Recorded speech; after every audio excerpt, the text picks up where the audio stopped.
Oi, tudo bem? Meu nome é Rosa Nogueira, eu sou uma mulher negra de cabelos crespos e pretos, tenho olhos pequenos, castanhos e amendoados, estou usando uma blusa amarela, estou num lindo cenário colorido da Multirio e olha, eu estou muito feliz de estar aqui com vocês. Sabe qual é o mal do esperto? É pensar que todo mundo é tolo. Você já escutou essa frase? E você sabe o significado, né? Acho que todo mundo sabe, né? Para pensar. Quantos espertos você conhece? Ih, não precisa entregar o amigo. Mas, para e pensa bem. Não é você o esperto, não, né? Abre teu olho em que ninguém, mas ninguém é tolo. Bom, e sobre esse ditado é a história de hoje. Ela quase disse sim, de Lima Barreto. João Cazu era um jovem bonito, saudável, que vivia suburbano, que vivia com os seus tios. Ele era assim, bom de futebol, ele era animado, bom jogador, mas ele era pouco ativo e pouco amigo do trabalho. Ele vivia com os tios e padrinhos e tinha assim, casa, comida, roupa lavada, a madrinha até dava um dinheiro para o cigarro, que ele não comprava, sabe? Ele filava dos amigos e guardava esse dinheiro para comprar flores para as paqueras que ele arranjava. Ele já era tão conhecido que quando ele chegava, os amigos, toma aí, João Cazu, e já davam um cigarro para ele.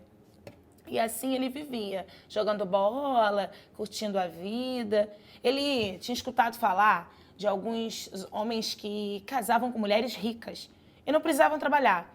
E até de uns que conseguiam casar com professoras, olha, e que alcançavam o título de maridos de professora. Mas assim, ele não sonhava tanto não, mas ele ia levando a vida assim enquanto desse, sabe? Aproveitando da casa da tia, mas ele andava um pouco aborrecido porque não tinha quem lavasse e costurasse algumas blusas, cuidasse assim com mais zelo. A tia andava reclamando. Foi aí que ele começou a almejar uma esposa. Ele não sabia como, né, que ele ia conseguir uma desses bons partidos. Mas não perdia suas esperanças. Um dia, andando pelo bairro, uma vizinha que ele tinha pouca amizade, Dona Ermelinda, uma viúva, jovem, de uns 30 e poucos anos, que tinha 2 filhos e que ninguém falava sobre a reputação dela. Ela tinha um chalé próprio, recebia um auxílio do governo e tinha sido casada com um contínuo funcionário público, que tinha deixado esse chalé para ela e ela fazia costuras para fora para aumentar a renda. Um dia, ele passando na porta da casa da Dona Ermelinda, ela chamou, ei, João Cazu, você poderia dar um pulo para mim na padaria e pedir emprestado umas estabilhas de R$ 600 pro dono da padaria, porque eu estou precisando fazer uns documentos sobre a pensão do meu marido. Você pode fazer isso para mim? Toma aqui o dinheiro. Não precisa. Ele já tentou insistir que não precisava que ela pagasse, mas ela insistiu em pagar e ele, como ele estava com dúvida, pegou o dinheiro. Pegou o dinheiro, foi até a padaria e fez o que tinha que fazer, pegou os estabilhos e trouxe para ela. Quando ele chegou, ele chamou, ei, Dona Ermelinda, e ela estava dentro do chalé costurando. Ele foi entrando na casa, uma casa própria, com laranjeiras, algumas árvores frutíferas no quintal, uma casa bem arrumada, uma residência própria, assim, ela tinha uma condição interessante para ele. E aí ele foi entrando na casa e ela costurando, ela viu que era ele e foi que ela prestou mais atenção no João Cazu.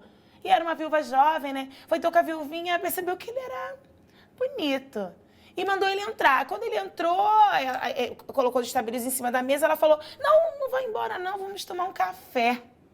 E aí ele tentou ser gentil e ali ela se mostrou muito doce, até que ela mirou bem no rapaz e disse assim, o senhor não se incomoda se eu disser uma coisa? Que isso, Dona Ermelinda, o quê? Não, é que a sua blusa ela tá um pouco rasgada. Olha, você traz ela amanhã que eu costuro para você.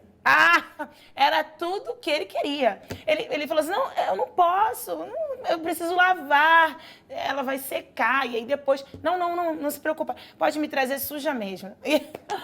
Pois ele ganhou uma lavadeira, uma costureira sem pagar nada. E assim eles começaram ali, aquele namoro de caboclo, assim. Para todo mundo da vizinhança, eles eram noivos, mas eles não eram nem namorados. Era assim um combinado. Ele ajudava ela ajudava ele. Na verdade, ela ajudava mais ele do que ele a ela. E ele, acomodado naquilo, nem procurou mais emprego. Agora a vida dele era futebol e a casa dela.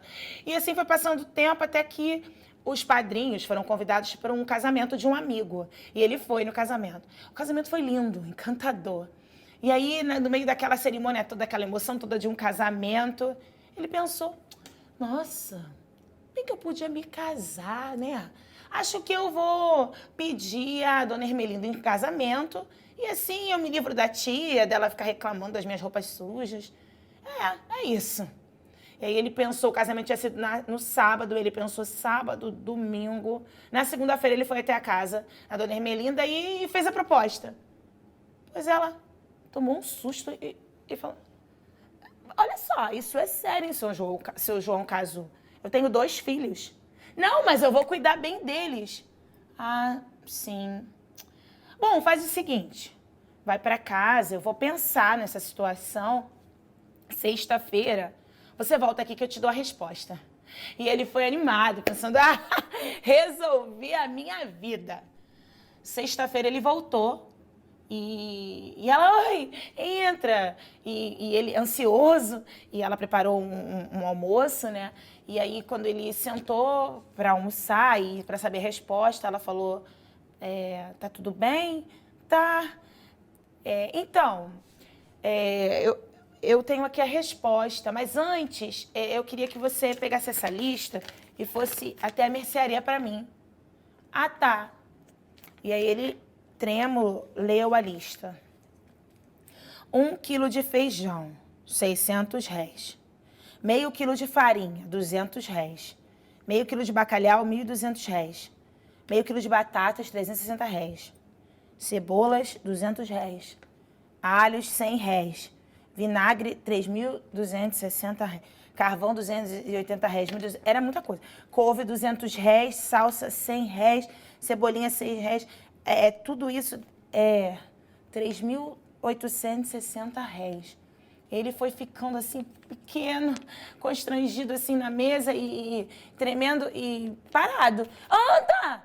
Olha só, assim o almoço não vai sair tão cedo. Vamos lá. Eu preciso que você vá na mercearia para mim. Não, é que a senhora não entendeu. Eu não tenho esse dinheiro. Ah, você não tem esse dinheiro? Olha, mas não foi você que me pediu em casamento? Um pai de família, ele não pode pensar muito, não. Ele precisa resolver a situação. Então levante, vá lá e resolva a situação. Pois então, João Cazu saiu com a lista e nunca mais voltou. Gente, eu adorei. Eu adorei. Olha, essa história é surpreendente. Bem que podia ser o quê? Ser uma série, um programa atual, né? Porque como que o Lima Barreto trouxe uma situação que a gente vive até hoje? Como que ele consegue descrever bem esse cara que quer viver a boa vida, não é? E como que as mulheres, desde sempre, desde cedo, costumam ter responsabilidades e chefiar suas famílias. Ah, não? Você não pensa isso? Bom, essa é a minha opinião. Eu acho que essa história podia muito bem ser contada hoje. Bom, se você tem uma opinião diferente, coloca aí nos comentários. E acho que você, assim como eu, ficou fã do Lima Barreto. Gostou? Quer aprender mais outras histórias? Então, acesse o aplicativo Rio Educa em Casa. Vai na aba Sala de Leitura, leia, divirta-se. Conta essa história para suas amigas, elas vão gostar. Um beijo, até semana que vem.